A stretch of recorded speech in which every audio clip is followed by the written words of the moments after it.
Good morning बच्चों। आज हम 8th क्लास की एक सीरीज शुरू कर रहे हैं जिसमें कि 1.1 यूनिट के अंदर रेशनल नंबर और रेशनल नंबर से पहले नंबर के बारे में हम पढ़ेंगे, जिसमें type of number, natural number, whole number और इंटीजर्स के बारे में पढ़ेंगे और उसको कैसे हम ऐड कर सकते हैं, सब्ट्रैक्ट कर सकते हैं, मल्टीप्लाई कर सकते हैं। अगर सभी चीज़ें एक साथ आ जाए, मल्टीप्लाई, एडिशन, सब्ट्रैक्शन और डिवीजन, तब हम कैसे करेंगे उसको आज हम सीखेंगे। तो चलिए हम क्लास को आज स्टार्ट करते हैं। नंबर जो है कई प्रकार के होते हैं, जैसा कि हम सभी जानते हैं। पहला प्रकार है उसका नेचुरल नंबर। नेचुरल नंबर 1 से शुरू होता है, 1, 2, 3, 4, 5 और इनफाइनाइट तक। इसमें नेचुरल नंबर के अंदर कई प्रकार के नंबर होते हैं जिनको हम इवन भी कहते हैं, ऑड नंबर भी कहते हैं और प्राइम नंबर भी कहते हैं। जैसा कि आप देख रहे हैं 2, 4 और 6, 8, 10 ये सभी इवन नंबर है। हिंदी में इसको सम संख्या कहते हैं। वे संख्याएं जिसमें 2 का भाग पूरा पूरा जाता है उसे सम संख्या कहते हैं। दूसरे प्रकार की संख्या होती है विषम संख्या। वे सभी संख्याएं जिनमें 2 का भाग पूरा पूरा नहीं जाता है उनको विषम संख्या कहते हैं। और तीसरे प्रकार की संख्या होती है प्राइम नंबर, अभाज्य संख्या। वे संख्याएं जिसमें 1 और स्वयं का केवल भाग जाता है, जैसे कि 3, 5, 7 आदि। ये वो संख्याएं हैं जिनमें या तो स्वयं का भाग जाता है या 1 का भाग जाता है। इसको हम अभाज्य संख्याएं कहते हैं। तो नेचुरल नंबर में 3 प्रकार की ये संख्याएं होती हैं, सम संख्या, विषम संख्या और अभाज्य संख्या। दूसरा है होल नंबर। होल नंबर जो कि 0 से शुरू होते हैं, 0, 1, 2, 3, 4 अनंत तक। ये होल नंबर और नेचुरल नंबर में एक ही अंतर है कि होल नंबर 0 से शुरू होते हैं, नेचुरल नंबर 1 से शुरू होते हैं। तीसरे प्रकार की संख्या इंटीजर्स जो इनफाइनाइट से शुरू होती हैं, -5, -4, -3, -2, -1, 0, 1, 2, 3 इनफाइनाइट तक। ये 3 प्रकार की संख्याएं होती हैं। दूसरा कार्य होता है इसके अंदर इनको कैसे जोड़ा जाए और घटाया जाए, how to add and how to subtract. तो जैसे नंबर लाइन के ऊपर भी यदि हम इसको लिखते हैं, बच्चों के अंदर ये प्रॉब्लम देखी जाती है कि यदि उनको जैसे -1, -2, -3, 1, 2, 3, 4, अगर बच्चों को -3 + 2 लिखा हुआ दे दिया जाता है तो उनको ये समझने में दिक्कत आती है कि दोनों को जोड़ें या घटाएं। तो इसको नंबर लाइन पे यदि हम देखें तो -3 से शुरू में +2 है, इसका मतलब हमें राइट साइड चलना है, दाईं तरफ चलना है। तो -3 राइट साइड चलेंगे, 1 और 2, तो कितना आ गया, -1। तो इस प्रकार हम आसानी से पता लगा सकते हैं कि कौन सी संख्या प्राप्त होगी। -3 + 2 बराबर -1 होगा। ऐसे ही -3 -2 हो तो वो कितना होगा, -3 से हम -2 है इसलिए लेफ्ट साइड में चलेंगे, 2 अंक बाईं तरफ चलेंगे -3 से, तो 1 और 2 तो कितना हो जाएगा, -5 हो जाएगा। इस प्रकार छोटे बच्चे भी आसानी से किसी भी कैलकुलेशन को अगर असमान चिन्ह आते हैं या समान चिन्ह आते हैं तो आसानी से उनको हल कर सकते हैं। और इसके बाद जब हम आते हैं परिमेय संख्याओं में, रैशनल नंबर जिनको कहा जाता है, वो चौथे प्रकार की संख्या है। अर्थात वे सभी संख्याएं जो P/Q की फॉर्म में होते हैं, P/Q के रूप में पाई जाने वाली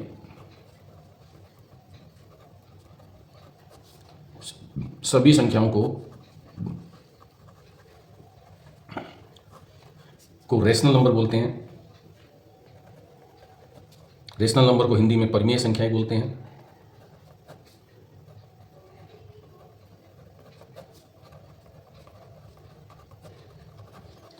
और इन संख्याओं को कैसे जोड़ा जाता है, कैसे घटाया जाता है, कैसे गुणा किया जाता है, कैसे भाग किया जाता है, वो हम 1.1 एक्सरसाइज में सीखेंगे।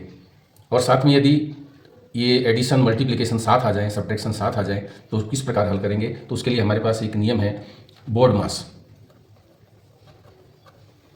बोर्ड मास में हमें क्रम का ध्यान रखने का पता चलता है। अर्थात पहले ब्रैकेट को हम खोलेंगे, फिर ऑफ के चिन्ह को हल करेंगे, फिर भाग देंगे, डिवाइड करेंगे, फिर मल्टीप्लाई करेंगे, फिर ऐड करेंगे, जोड़ेंगे, फिर सब्ट्रैक्ट करेंगे। एस का मतलब सब्ट्रैक्ट, घटाएंगे। अर्थात इस क्रम में चलेंगे तो हमारा कभी भी प्रश्न गलत नहीं होगा। अगर इसको क्रम को बदल देंगे तो हमारे प्रश्न का उत्तर सही नहीं आएगा। इसलिए इस क्रम का हमें बिल्कुल ध्यान रखना है और सही ढंग से इसका प्रयोग करना है। एक्सरसाइज 1.1 में एक प्रश्न दिया गया है जिसके अंदर 3 प्रकार के चिन्ह हैं। गुणा का भी चिन्ह है, मल्टीप्लाई है, एडिशन है, सब्ट्रैक्शन है, मल्टीप्लिकेशन है। तो जैसा कि बोर्ड मास में बताया गया था कि हमें पहले ब्रैकेट ओपन करना है, तो ब्रैकेट है नहीं, ऑफ का भी चिन्ह नहीं है, तो हम उसके बाद डिवाइड भी नहीं है इसमें, तो हम क्या करेंगे, मल्टीप्लाई करेंगे। तो देखिए, न्यूमरेटर को न्यूमरेटर से मल्टीप्लाई करेंगे, डिनोमिनेटर को डिनोमिनेटर से मल्टीप्लाई करेंगे। तो -2 और ये +3 असमान चिन्ह है तो उनका हमेशा मल्टीप्लाई माइनस आएगा। तो 2 3 जा 6 हो गया, 6 अपॉन डिनोमिनेटर को डिनोमिनेटर से मल्टीप्लाई करेंगे, 3 5 जा 15 प्लस 5/2 माइनस, अब देखिए दोनों ही प्लस के हैं तो -3 × 1 3 × 1 = 3 और 5 × 6 = 30। इस प्रकार ये हमें संख्याएं प्राप्त हुई। अब डिनोमिनेटर में देखेंगे इनका हम एलसीएम लेंगे। 15, 2 और 30, ये तीनों जो हैं 30 में इन तीनों का ही भाग चला जाता है, इसलिए हमारा एलसीएम हो जाएगा 30। डिनोमिनेटर्स का भाग देंगे इसमें। डिनोमिनेटर से 15 से 30 को डिवाइड करेंगे 2 टाइम, 2 को -6 से मल्टीप्लाई करेंगे -12, प्लस 2 से डिवाइड करेंगे 30 को तो 15 टाइम, 15 को 5 से मल्टीप्लाई करेंगे 15 5 = 75, माइनस 31 = 30, 1 टाइम हुआ, 1 को 3 से मल्टीप्लाई करेंगे 3। इस प्रकार हमें दो वैल्यू है जो कि नेगेटिव है, तो समान चिन्हों को हम जोड़ देंगे। -12 - 3 हो जाएगा -15 + 75/30। अब देखिए दोनों के असमान चिन्ह हैं तो हम इनको सब्ट्रैक्ट करेंगे। असमान चिन्ह होते हैं तो उनको सब्ट्रैक्ट करेंगे और किसका चिन्ह लगाएंगे, जो बड़ी संख्या है उसका चिन्ह आएगा, तो प्लस आएगा इसमें। तो 5 - 5 0, 7 - 1 6, प्लस 60/30। जैसा कि हम जानते हैं कि 60 इज डिविजिबल बाई 30, 30 1 = 30, 30 2 = 60। इस प्रकार 2 जो है 2 हमारा आंसर हो गया। तो हमें जब भी ऐसे प्रश्न करें तो हम चिन्हों का विशेष रूप से ध्यान रखें, बोर्ड मास का फॉलो करें। बोर्ड मास को लेकर के हम चलेंगे तो हमारा कभी प्रश्न गलत नहीं होगा। इसी प्रकार एक और प्रश्न दिया हुआ है हमें, जिसमें कि भी 3 प्रकार के चिन्ह हैं, मल्टीप्लाई है, सब्ट्रैक्शन है, मल्टीप्लिकेशन है, एडिशन है। तो हम इसमें भी बोर्ड मास का प्रयोग करेंगे, बोर्ड मास को लेकर के चलेंगे और उसी प्रकार से हल करेंगे तो हमारा उत्तर गलत नहीं होगा। जैसे देखिए 2/5 को -3/7 से मल्टीप्लाई कर रहे हैं तो ये प्लस 2 के आगे कोई साइन नहीं है, इसका मतलब ये प्लस का है और ये माइनस का है। असमान चिन्ह हो गए तो इसको प्लस को माइनस से मल्टीप्लाई करेंगे तो माइनस आएगा। 2 3 = 6/35 माइनस, अब देखिए यहाँ न्यूमरेटर दोनों 3 1 = 3 और 2 6 = 12, प्लस 1 को 2 से मल्टीप्लाई करेंगे 2 1 = 2 और 14 5 = 70। अगर न्यूमरेटर से डिनोमिनेटर डिवाइड होता है तो हम डिवाइड करेंगे, लेकिन 35 और 6, ये 6 तो इवन नंबर है, 35 ऑड नंबर है, इसलिए आपस में डिवाइड नहीं होंगे। जबकि 3 और 12 दोनों 3 की टेबल में आते हैं, इसलिए इनको डिवाइड कर देंगे। 3 1 = 3, 3 4 = 12। इसी प्रकार 2 और 70 दोनों इवन नंबर हैं तो दोनों 2 से डिवाइड हो जाएंगे। 2 1 = 2, 2 3 = 6, 1 10, 2 5 = 10। अब हमें प्राप्त हुआ 6/35 माइनस 1/4 प्लस 1/35। अब हम 35, 4 और 35 दोनों का एलसीएम लेंगे। एलसीएम चूँकि 35 ऑड नंबर है, 4 इवन नंबर है, तो इनको मल्टीप्लाई करेंगे, वही हमारा एलसीएम होगा 140।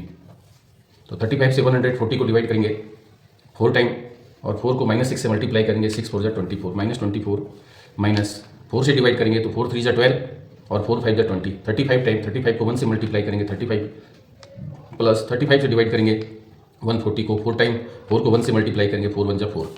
Now 24 and 35 both are negative, therefore we will add them. 4 + 5 9, 3 + 2 5, 59 -59 + 4/140। Now 9 - 4 5, again 5, greater number is 59, इसलिए माइनस का ही चिन्ह आएगा, -55/140। अब इन दोनों में हम देखते हैं कि दोनों ही अगर किसी नंबर का यूनिट प्लेस 0 या 5 होता है तो वो 5 से डिवाइड हो जाता है, इसलिए ये 55 भी 5 से डिवाइड हो जाएगा, 140 भी 5 से डिवाइड हो जाएगा।